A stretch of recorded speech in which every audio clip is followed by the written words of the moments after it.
Welcome to the Power Hour, Optometry's biggest and longest running show. I'm your host, Eugene Shatsman, and let me start by asking you a question today. How are you? And did you immediately think something like good, okay, fine? So this is the problem. How are you is this common question that we often start conversations with. That's our common first impression, whether we're walking into a patient room, whether we're meeting with our team, whether we're meeting with somebody important. That's one of the first questions we often ask, and it might be one of the worst questions that we can ask if we actually want to build a connection. Because we've been conditioned to follow a psychological pattern, give an automatic answer, return the question, move on without learning anything meaningful about the person. So my guest today is Bart Foster, and he helped me unlock this for me, myself. And I hope that he does this for you because he's built a career around helping leaders work through these and break through these surface level conversations. Bart works closely with executives in the eye care industry. He creates environments where people can better ask questions and ask better questions, also become vulnerable and build genuine relationships and connections. This is really interesting, and he talks a lot about how he got into it. But the framework that we kind of uncover during this episode is simple but pretty powerful. Better questions create connection. Connection creates trust, and trust drives performance. And whether that performance is something that applies to your team, your employees, your business partners, or just patients sitting in the chair, you want to build trust because people who trust you are more likely to take your recommendations or more likely to be easier to work with.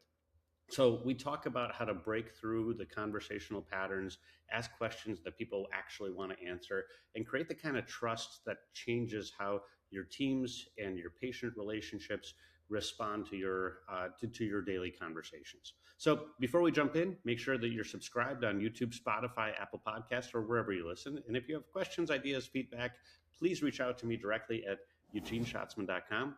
And now, here's today's Power Hour. Bart Foster, welcome to the Power Hour. So excited to have you as a guest. Thanks, Eugene. Yeah, good to be here. All right. So I think the premise for today's conversation is that you have one of the most interesting jobs, or I guess businesses, careers, career trajectories that I know. And one of the most interesting elements of your job that you have now is that you get to have conversations with executives all over the eye care industry on a monthly basis because they're all clients of yours. And you get this unique opportunity, which I'll ask you to describe to folks in a little bit. But you get this unique opportunity to zoom in deep, deep, deep into the lives, personal and professional, of executives from all over the industry. And the coolest part is that because you're part of so many conversations, you get to see where people are heading, what they're thinking, what the mood is like, what they're worried about in their business, what they're worried about in their personal lives.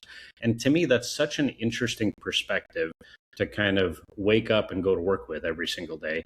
And so that's really what I want to talk about. But maybe to give people a little bit of perspective, just a little bit of context, let's spend 2 minutes talking about what Business Outside is, and then also how these forums that you host all kind of came to be. Yeah, I think, forum. So I was in a YPO forum, so Young Presidents Organization, and, you would meet once a month for 4 hours, and you would meet with other CEOs, and you would share family, personal, business. It's all confidential. And for me, it became like my own personal board of directors, and it really made a huge impact on my life. And I've been part of this organization for more than 12 years. And in the middle of COVID, a few things happened. One, we weren't traveling, and I realized that there's a lot of people out there that could benefit from this same concept of being in a forum that have never been exposed to YPO. Either they don't qualify, they're too old, a whole host of reasons. And I also thought the 4 hours is probably a little too long. And I just put an email together back in 2020. I think I got my first Zoom account like March 18th, like 18 million other people. Yeah. Exactly, like 18 million other people. And I actually went through LinkedIn, and I had a pad of sticky notes and a Sharpie, and I would write down just names of, business owners and things I hadn't talked to in a while. And I had a whole wall of sticky note, and I pulled 12 off that I thought might enjoy talking with each other, and I put an email together. And it said something to the effect of, none of you know each other, but you're all people that I respect and can learn from. You're all business owners, executives, and we're going through this COVID thing together. I'm going to schedule an executive forum call. I'm going to model it after YPO forum. It's going to be 90 minutes, and it's all going to be confidential, but I'd love you to come. You have a growth mindset, and if you're interested, let me know, because we only have room for 8. And I sent it to 12 people, and right away, I got 9 right away, like within 5 minutes. That sounds great. Yes. So I set up another call, and then another call. And I bet I did 30 of these calls in the middle of COVID in 3 months. And I learned a lot. One is, because we're remote and hybrid, people are craving this human connection and this human interaction. I also learned the higher up we get in these organizations, and if you're running a practice, there's not a lot of people to talk to about certain things. Your spouse doesn't understand. You can't talk to your coworkers. Maybe you have some investors. It's lonely, right? They say it's lonely at the top. And it was Jim McGrand, actually, that a lot of people know in the industry. He called me. He said, "Bart, we should formalize this. We should have one for the eye care industry." And I said, "Oh, that's a good idea. Yeah, we probably should." And I put some structure to it. And I said, maybe we meet 9 times a year. We'll meet virtually. We'll get together in person a couple times, maybe at the expo. And that's how it started. And now, we have, close to 100 executives in this forum community. And it really is a community. So they're groups of 8 or 9 CEOs, typically, or business owners, executives that they get together. It's no direct competitors in a room. So we'll have, a contact lens company and an insurance company and a retailer and an eyeglass and a frame manufacturer, maybe a technology person. And the best forums have diversity of thought, age, ethnicity, gender, geography. And we get together. And as you said on the top of the call, I have a front row seat to all these issues, all these challenges, the successes, both on the family and the personal side. Now, it's all obviously confidential. I can't share anything, but I can give you a few ideas and themes that I get to see. But you're right. I feel like I'm one of the luckiest persons, because every meeting I leave a better version of myself. And that's a better parent, a better spouse, a better leader, because I get to hear all these amazing thoughts and ideas, and we don't give each other advice. We just share experiences. Yeah, and that's one of the things. And for context, the way that I've gotten a chance to experience this is firsthand. Bart invited me to be part of a forum, and I've been part of a forum with a bunch of other executives, and it really is very deep conversation. This is not, and I think, Bart, you call it like the 5% and the 5% and whatever. Yeah. But maybe just explain that concept a little bit. Yeah, if you think of a bell curve, right? I got to draw this. Hold on. You all know what a bell curve is, but yeah, 70% of the conversations we have are right in the middle. How's the weather? How's your job? How are your kids? We should catch up sometime. That's a cool shirt. For the most part, nobody really cares, but that's kind of where most people live in the conversations.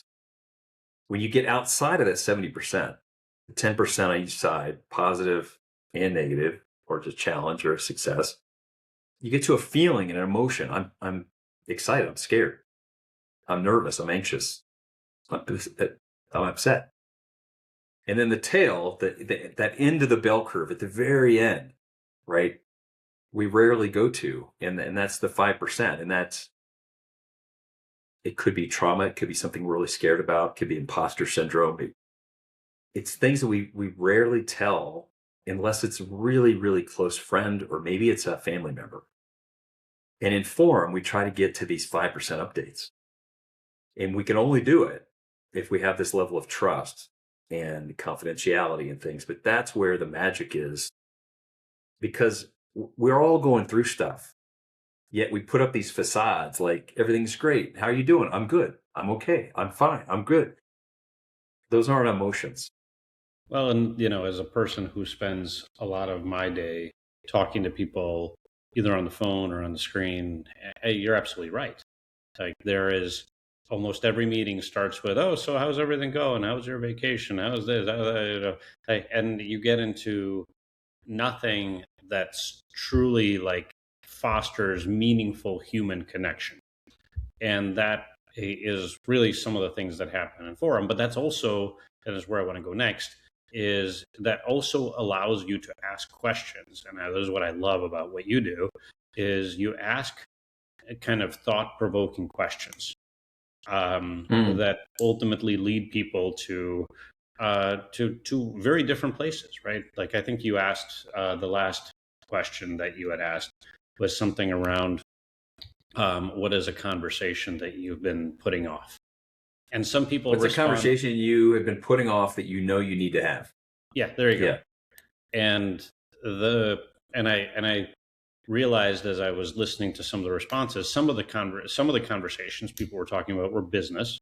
And then some of the conversations people are talking about have to do with a loved one or somebody who is a remote family member or somebody who, and you start thinking about like, man, like there's a lot of shared experiences. And as you start thinking about what other people are saying, you're like, man, that's the cool part about doing kind of an executive forum is that you realize that people are people, right? And regardless of whether somebody is the CEO of a billion-dollar company or running $1 million practice, chances are there's a lot of shared experiences between those two people.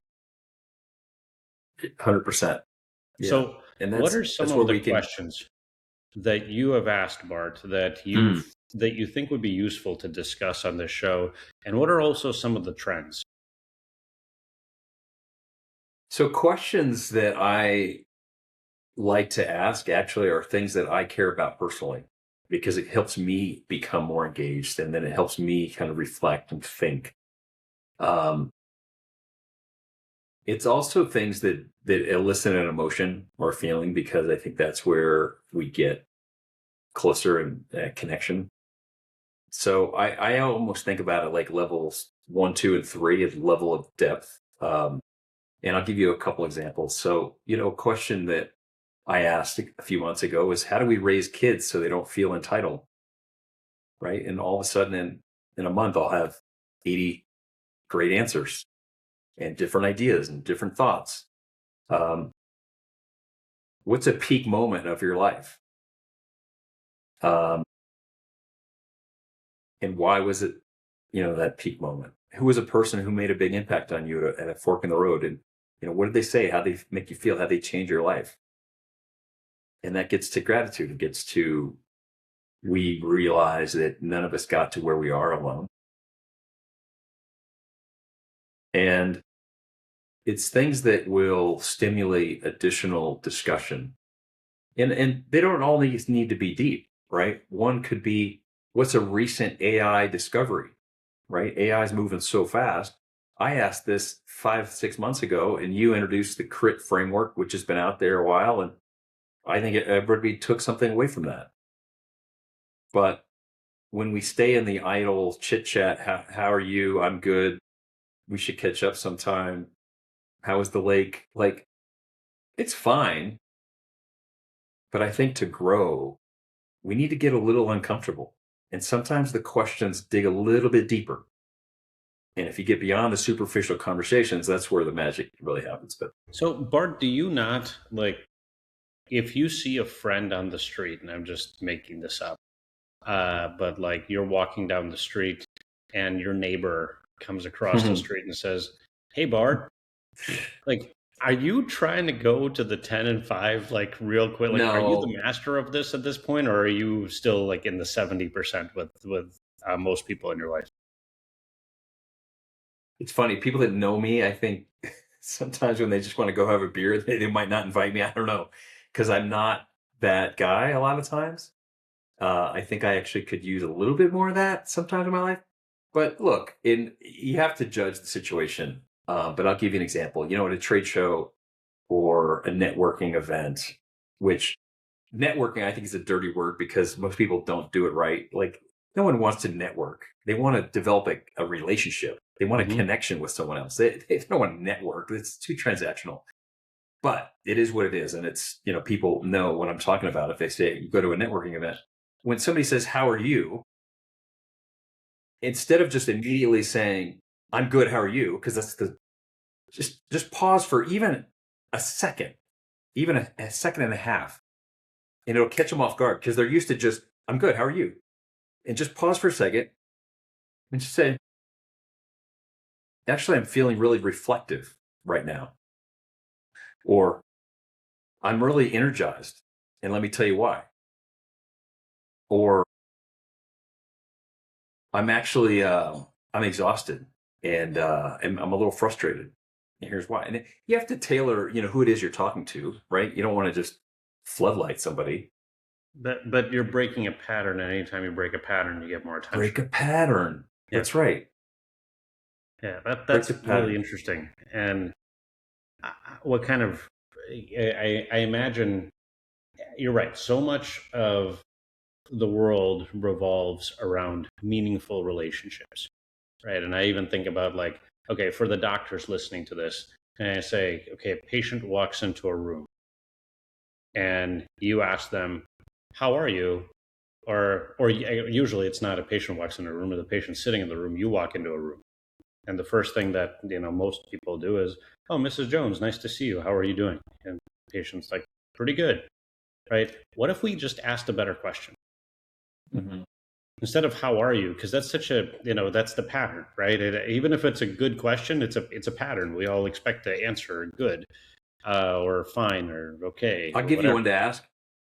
What's giving you energy these days? Or what's giving you energy right now? What's some, if they're into technology, what's a new innovation that is exciting for you? Um, the energy one's good because it's easy. Anybody can answer it and they can go as deep as they want, but it's different. It's breaking the pattern.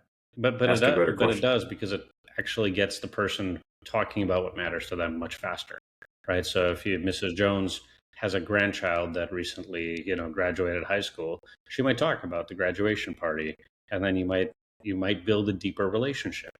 And if somebody is really passionate about their work, you might learn about what they do and be able to be a better resource for them as well. So it's great. So I actually want to go back to a couple of these questions and the ones that you got a lot of answers to. Um, what were some of the most interesting insights from the one about not raising entitled kids? I think the common theme and the pattern there was to have conversations early and to model by example. If you are frugal and you shop sales and you don't pay wholesale and you try to get discounts and your kids pick up on that. Where if you just buy everything and there's no sense of accountability or there's no delayed gratification, it's just like you just get everything you want, they learn that too. So, that's a theme, that then kind of led into talking about savings and compound interest. I shared the example. My dad sat me down when I was 8, and he drew this graph and he talked about compound interest, and 3 or 4 other people had similar examples, um, and I think that's important. So but a lot of it came down to communication. It came down to age appropriate guardrails and age appropriate conversations about money and the relationship with money and what money allows you to do, and the freedom it provides, and so forth. So it's so cool, and then depending on the context and where I was with my kid, you take different things out of it. Yeah. And It's interesting. I think it's relevant to most people listening to this show because successful business owners always struggle with this concept of my kids have it better than I did most of the time. And how do I make sure that That's my right. kids appreciate what they have in the future and don't squander it? Because you don't want to, that's one of the things I struggle with. You don't want to manufacture hardship. Like the fact that I grew up with divorced parents, right? And I had to move and this and that. And I had challenging relationships in my life. I don't necessarily want to create that for my kids. At the same time, I think it's important they know, where we came from, and yeah, that they're grateful for what they have. I'm like my daughter, who is 11, but we went into a shop, and it was something custom. There was like a person who worked there as a was sewing something, and this person offered her a job and said, "Oh, you know how to sew? I'd love to have you work here." And again, like, she realized how old my daughter was, but she was like so excited. She was like, "I really want that job. When I'm old enough, I want that job. I want to work. I like sewing, and I can get paid to sew." And I was like, wow, like I really need to start thinking about like how I want to position the idea of my kid having a job to her, and that like it'd be good if she worked for somebody other than me at some point in the future, because then she'd learn hardship with a boss, and she'd have to Right. learn accountability to somebody other than her parents and that kind of thing. So it's interesting. But so when you think about like other questions that, because you're like the master of asking great questions. So, what are other questions that you have asked that you've gotten some serious, meaningful insight from your group of executives?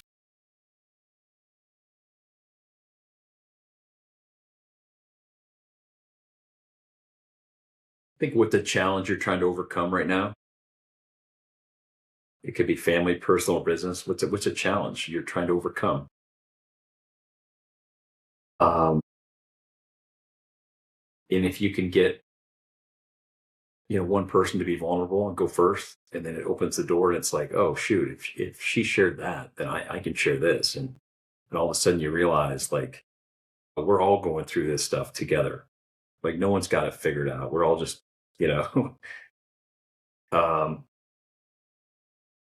I think things that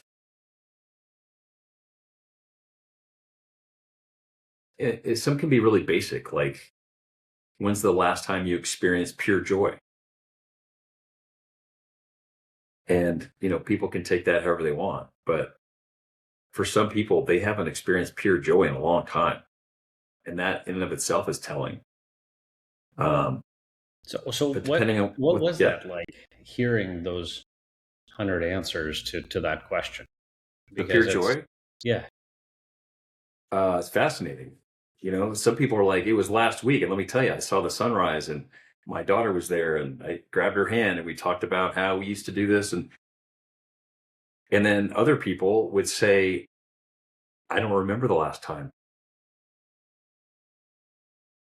and they would start, they would like have a tear because they realize that they've just got their head down and they're working. And a lot of what we try to help executives and business owners realize is that you have an opportunity to create a life by design, and a life that's happening by you instead of to you. And often there's so many things coming at us in our life that we're just trying to stay alive, stay above water. And if we can take a step back and we can say, okay, what do we really value? So we work on a personal value statement. Like, what do we value? And I say we, it could be your spouse, your partner, a loved one, but for you, your personal value, what do you value? And if we can get clear on what that is, we can create a life around that, because we only have one life. Like, why not live it to the fullest, right? and this concept of community is something that's pretty special, because people, these are busy executives, and I don't think it's any small feat for you to get all these executives to take an hour at a time that you haven't really negotiated with all their assistants, but to take an hour out of their month, and not even an hour, is it 2 hours, 2 hours out of their month, and to spend it on this particular activity, that's impressive. They must find value in this form of communication, right? And in this ability to share something about themselves and listen to others share. I think that concept Yeah. of community is profound. It's it is. We learn the most from each other and our peers. And I think there's too much, well, there's a lot of content out there, right? You can go to a conference, you can see the speaker, and the reality is it's all on YouTube, TED Talks, there's no shortage of content. Mm-hmm. But I like to say the wisdom's not on the stage, it's in the room. It's the person next to you who's also going through a divorce. It's the person across from you that their mom has cancer too, right? Somebody, an executive that has to do a big layoff and he's not sure. That's where the magic is. And that's why forum is so powerful. It's not going sitting and listen to that third speaker of the day and getting the book and the whole thing. It's Yeah. So over the years, and like maybe there's some trends that you found that kind of move and drive people towards success. So in collaborating with these people in the way that you have, I'm sure you found that there are certain character traits that make people super successful or that can easily correlate with the success that people are experiencing. And what made me think of this is what you just said when people were thinking about like experiencing pure joy. And I think about like the guy who said, I just, I experienced it this morning when the sun rose and I got a chance to look at it, right? Like that person's obviously spending more time on external gratitude, right? Whereas somebody who says, um, I haven't seen that, and so maybe there are some character traits that you've experienced over the years and talking to some of these executives that ultimately drive success. What do those look like, Bart? the success, say the success criteria of what? Like, what are the character traits that people have that ultimately correlate the most for successful entrepreneurs or executives? A growth mindset, a attitude of abundance instead of scarcity, a a healthy level of curiosity, not judgment, which is a big one. Often we're just conditioned to just judge, and it's like, well, that's stupid. Why is he doing this? And that's how I grew up. I grew up in a household very judgmental, and when I realized the difference, and what I mean by that, curiosity, not judgment. So curiosity, it's when somebody says something you don't agree with or you think it's stupid or whatever, just catch yourself and just say, huh, I wonder why she believes that. I wonder what could have happened in his background or what his upbringing, whatever it is, to allow him to believe that. Because we're going to learn more about each other and ourselves when we have curiosity, not judgment. And the most powerful forums are when people have that inherent. It's the curiosity, not judgment, and just willing to be vulnerable. And I used to think authenticity and vulnerability were the same, and they're actually not. I think both are important, but vulnerability allows other people to be vulnerable as well, and that's where trust is built. And we say, connection drives trust, and trust will drive performance. And Wait, say that again. yeah. So authenticity and vulnerability are different from each other. So tell me more about what you learned about authenticity versus vulnerability. For me, authenticity is like, being true to yourself and being aligned with your values. So there's a friend of mine that I know that has his number one value is winning almost at all costs. Like winning is his top value. And it's not my top value. And in fact, it's hard for me not to judge because it's so far from my value that now he puts that so high that money and achievement and all these things come above family. But he's very authentic. And what I mean by that is he lives into it all day, every day. It's like, yep, I'm not going to see my spouse because I can make another X number of dollars and I'm getting on the plane because that's what's important. That's authentic. That's all right. That's who you are. Vulnerability. Well, one is being vulnerable is being able to share that, even that, because that's not normal. And I don't think he tells anyone else that. He shares it with an intimate forum group that's confidential, and it's a level of vulnerability. Another is just sharing things outside of that 70%. You get to the 5%, and you say a deep, dark secret, trauma, things that other people don't know. That is a little risky, right? And in a corporate environment, you got coworkers. Like, could they use that against you? Sometimes you gotta be careful. But to me, that's where society, that's where these things are going, because with AI and as fast as things are moving, all of a sudden, in a really quick period of time, everybody's going to be the smartest person in the room. It's not going to matter where you went to school, how you're educated, you got your MBA. No one's going to care, and it's not going to matter. What's going to matter is, can we connect at the heart? Can we connect at the human level? And can we feel that person and actually have a connection? Interesting. And then you said connection leads to trust, and trust leads to performance. Yeah. Explain that a little bit more. Yeah. So if we're connected with each other at a deeper level, right, we get to a feeling and to an emotion, we're going to trust the person more. If we have trust, we're going to perform better as a team. It's Patrick Lencioni. If you follow his 5 dysfunctions of a team, it says number one at the bottom at the pyramid, the most important is trust. And if we can have trust, then we can have healthy conflict and a commitment, accountability. Then it's the results. But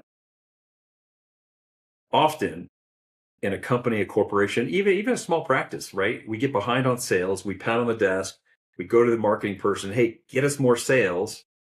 Well, that can work short term, but if we don't trust each other, we don't have this level of trust, it all falls down. That's why I say trust is going to drive performance. And the way we build that is having deeper connections. So we have better conversations. Yeah. Yeah.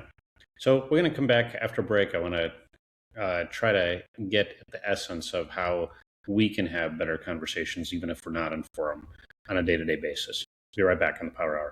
Hey there, it's Eugene, and I want to let you in on something. So you've been to conferences before, you've come home fired up, and then Monday morning hits and it's back to the grind. The ideas don't stick, the plan never gets made, and 6 months later, your practice is in the same place. So I know that pain. I've been to those conferences with you, and that is not happening at this new event called I Care Boss Live. You've heard the story of I Care Boss, and now there's an event, I Care Boss Live. It's September 16th through 18th in Cleveland, 2.5 days. We're bringing together 200 of the best practice owners in eye care for a one-of-a-kind event that combines speakers, peer learning, mastermind groups, and industry innovation, all designed around one goal. You leave with a 90-day plan, and you can actually execute it and get stuff done. And we're going to tackle some real stuff: exam-only rates, revenue per patient, people problems, leadership, AI and technology, specialty growth, the things that keep people up at night. We're going after it. And we're doing it in a room full of practice owners that are just as serious about growth as you are. This is not a conference. It's not a seminar. It's something different. There are only 200 spots. So if you want to be in on this, this is not publicly announced, just on this podcast. Go to thepowerpractice.com, click events, click apply now. This is invite only. It's not for everybody. So you have to apply. We'll ask you a few questions, and if it's a fit, we'll invite you to register. This event, I Care Boss Live, is going to sell out. Do not sit on it. I invite you to apply right now. Hi, and we're back on the Power Hour. I've got Bart Foster with me. And Bart, I mean, you're an author. You've created this really cool concept called Business Outside, which is about connecting with people connecting in nature as opposed to in a conference room. So maybe we'll have time to kind of talk a little bit about that and kind of the core philosophy there. But I was thinking during the break about something that you said, which is the whole concept of asking better questions leads to better connection. Well, I guess leads to more vulnerability, which then leads to better connection, which then leads to trust, which then leads to performance. And I was thinking one way performance happens is, certainly teams can perform better. They can, a team in an office can do a better job of serving their patients if they all trust each other. But at the same time, in an exam room or in an optical part of the practice, you can also build trust by having connection. And if you build that trust, then the patient's going to be way more likely to take your recommendation and to trust that your recommendation is coming from a place of genuine care rather than just selling them something. And so, to me, that's like a key part of the message here is that the skill of building better connection through better questions is actually a very strong business asset for most people. So I'll turn it back over to you. And what can you tell us about asking better questions and quickly building connection? Yeah. Questions that get to a feeling or an emotion are always going to trump or be over, are going to provide more value and vulnerability or connection points than how are you? Do you like this or that? If you say, what's giving you energy? What's something you celebrated or you're proud of over the last 6 months? Your patient comes in, I haven't seen you in a year. Hey, what's something you really celebrate? What's something you celebrated in the last year? Like all of a sudden, they'll light up. They'll talk about their daughter's, dance recital. They'll talk about how their sons learned how to play piano, whatever it is. They get excited. There's something they celebrated. Oh, my fifth grader just, graduated, whatever. He hit the game-winning shot. Like they just light up, and then you understand. So yeah, and celebration then that leads to a really nice question as a follow-up when you start thinking about lifestyle questions. Tell me more. Which ultimately are necessary. Is like, okay, well, maybe you celebrated your kid's soccer team will win. Well, how much time do you usually spend outside? Because it sounds like you're spending a lot of time watching your kids' soccer games.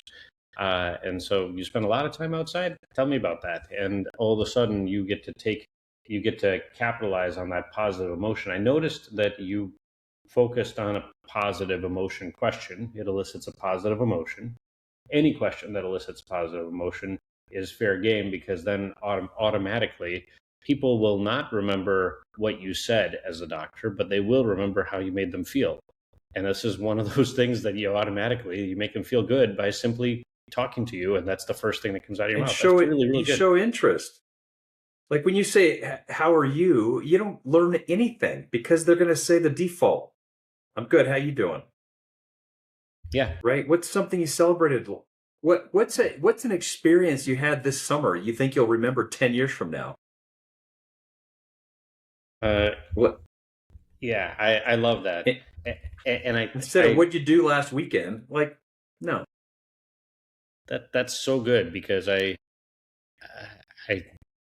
started thinking about this too, is that we start all of our meetings, every single meeting that I'm part of, or every single meeting that there's either part of an agenda or just kind of a natural piece of, asking questions. And as we ask those questions, one of those things is like, well, why not ask? Because if you're meeting with your team, why not ask a question that makes people feel a good emotion or an exciting emotion, and maybe even let them have a second to prepare, because you really get to know people better. So team meetings, like let's think of let's fast brainstorm 5 questions that would be great to kick off team meetings. And yeah, I can help you with that. And then, the other is once you get into the rhythm, have the team members bring the question and delegate it to them. It doesn't always have to be on you. Yeah. I mean, you can probably get AI to generate a whole bunch of questions once you get the prompt right. But, let's just give people some examples. Like if I were to, I I love this one. Somebody asked me this once. I was like, what's your favorite gift that you got as a child? Yeah. And it kind of makes me And think back let's to make something it, really cool. and then once they have it in their head of what they think it is, then say non-material. And then they'll go, oh, and then they have to think. That's good. That's good. I like that. All right. What's another one? Something outside of work that's just bringing you joy right now. What's really giving you energy? Um, what's a, what's a small win that you had outside of work? Mm-hmm. What's, looking ahead, like what's something you're really excited about in the next 3 months? What's a hobby that you had that you really liked that that you wish you could pick back up? What's something you loved as a child that you wish you could go back and do again? Yeah, it's the same. Mm-hmm. I love that. What's your favorite place that you've ever visited? Describe in detail your perfect day. You might want to not ask that at work because Why? is it going to be? Well, you don't have to say we're trying to recreate that for you, but you learn about the person. I talked to none of you, and none of you piss me off. I can just see someone doing that in the office. Well, no. You wanted to say, I woke up, right? I had my coffee, and I'm on the back of on this dock, overlooking the lake, and my kids are playing, like whatever. Like you want the detail. Mm-hmm. No, I've it's got great one for because you. then you get to know people in a really meaningful way. And I think about the 5 minute, the 5 minute openers. I mean, this is actually like, it's transforming what I'm going to do tomorrow, because the 5 minute openers for meetings that we have, which are almost always the nonsensical, like, oh, so did anybody do anything interesting over the weekend? Or, hey, how's everybody doing today? Okay. Anybody got anything to report on? Like anything fun? Okay. Whatever. Like, nobody wants to speak up. But if you force everybody to say, okay, to open the meeting, we're going to prepare a question, and I want you to think about this. That's a cool way to go. And that could be any team meeting. It's a great way for teams to build trust. 100%. I got one that I used a few weeks ago, particularly if your team knows each other really well, it works good, is you take turns describing in detail what you believe their airport routine is. When do they get up? Like, when's the flight? When do they get up? Where do they park? What do they do when they get to the airport? Like that's more of like a team building sort of thing, but it's a cool way to start a meeting sometimes. And they do it for each other. Yeah, for each other. And I would guess yours, you would guess mine. It's comical, yes. That would be really fun. No, it's great. And so asking the question that ultimately builds trust is fascinating. I think that ultimately leads to this concept of, as you're building trust, you're building with the people you want to be around, or the people that you want to click with, which is kind of in line with your comment about intentionality earlier. So I want to go back to that. And you talked about this concept of living life by design. What do you mean by that? And explain a little bit more of like how that works. Yeah, a few concepts. I think one is we often just go through life where it's happening to us, right? And what I want to do is, how do we flip the script and have it happen by us? So you're going on the offensive and you're saying, here's what I value. Here's what I love to do. Here's my skills, my zone of genius, like what I'm great at, I love. And I'm going to create a life that allows me to live that way.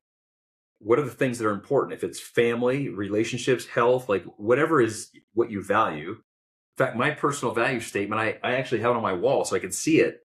And I can read you mine. So it's, well, if you want, we can do it later. Yeah, no, read it. I want to understand what a personal value statement is. Okay.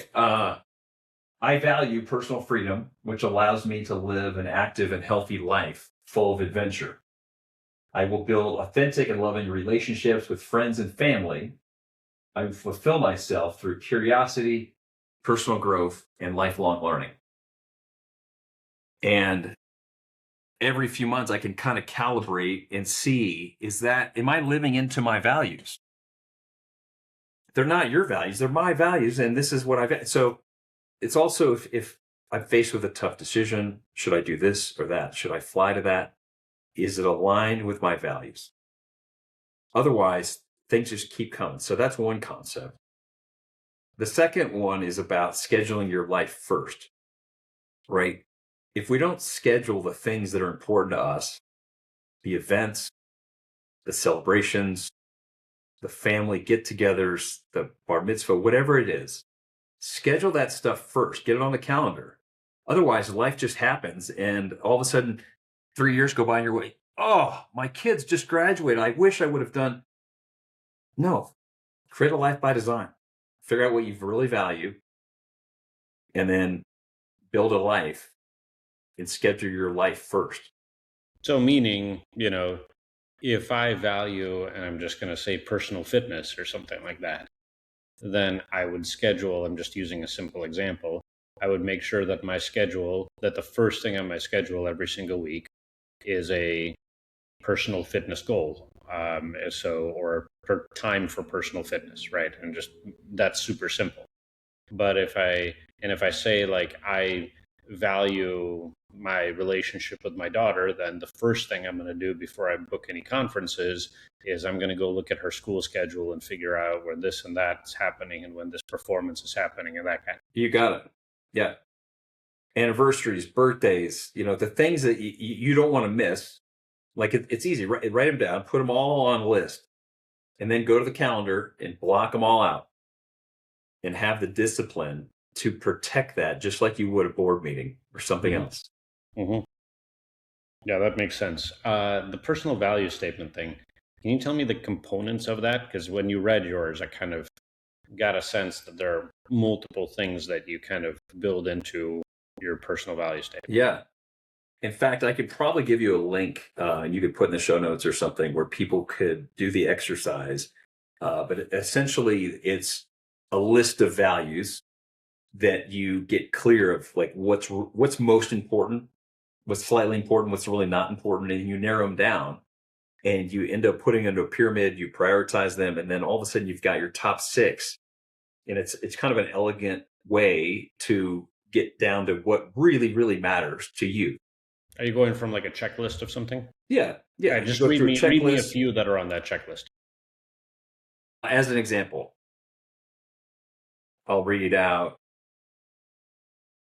Forgiveness, communication, tolerance, love, open-mindedness, integrity, freedom, respectfulness, belonging, adventure, connection, ambition, humor, health, authenticity, curiosity,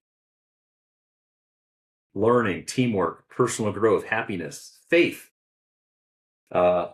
travel, social responsibility, balance, trust, stability. Those are a handful. There's like 80. And, you could probably use ChatGPT, use Claude, LLM, and you could do a similar exercise. But the idea is figure out for you what's most important. What do you really value? And then create a life that's aligned with that. So then you pick off the checklist, and I'd love to put that in the show notes for everybody. After you pick off the checklist, you do, you go down the path of saying, okay, I have, I'm going to prioritize these things. And then what? So then you create a personal value statement that allows you to, well, first I would kind of marinate on that and make sure that these are the ones that it feels right. And then I actually tell people to create an SFD. Do you know what that is? SFD? It's your shitty first draft. Got it. Okay. You can edit that out. Silly first draft, whatever. But yeah, it's your shitty first draft. And that typically gets you 90% of the way there. And then share it with a loved one, share it with a friend, say, just feel right. And once it feels right, you might do something with it. You frame it, I don't know. But then then you use it as a filter for opportunities. Yeah, use it as you can learn as a filter life? You could use a filter for life, for opportunities, for decisions that you need to make. Should I take that trip? Should I go after this opportunity? Is that job right for me? Well, is it aligned with my values? Right. One of my top values is personal freedom. I couldn't take another big corporate job again. It just didn't align with what I value.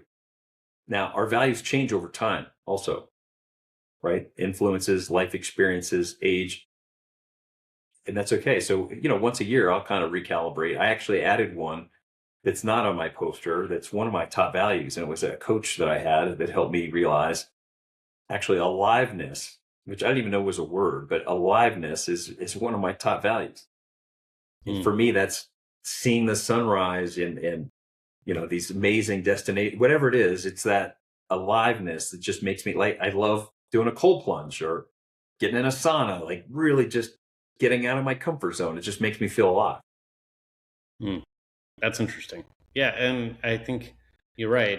People can start with your checklist and then kind of help build something with an AI assistant, but then it serves as a filter. And we do the same thing for business, right? We recommend that people do the same thing for businesses, to write down both the vision for that business and then also the values that you use as a filter for who should or should not work at the business, because it's really Right. difficult to teach values. It's much easier to teach skills. So it makes sense. And I think another point that I think it's important is, what you value. It's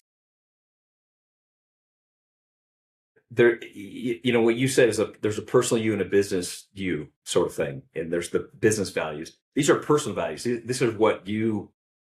So you have one life. I lost my train of thought. Sorry. Well, no, it's really interesting because it kind of brings us all the way back to where we started the show. Is that you talk to 100 executives? Yes, go. Sorry, I have to. What I wanted to share is when you learn each other's values is where the real power comes in. So if you can do this with your team, right, then you know what they value, because all of our values are different. So often somebody will come to me and they'll say, hey, I want your advice. Should I do this or that? What do you think about this? I have to ask them, well, what do you value? Because it's not up to me. Like, they might value my opinion, but that's only my opinion.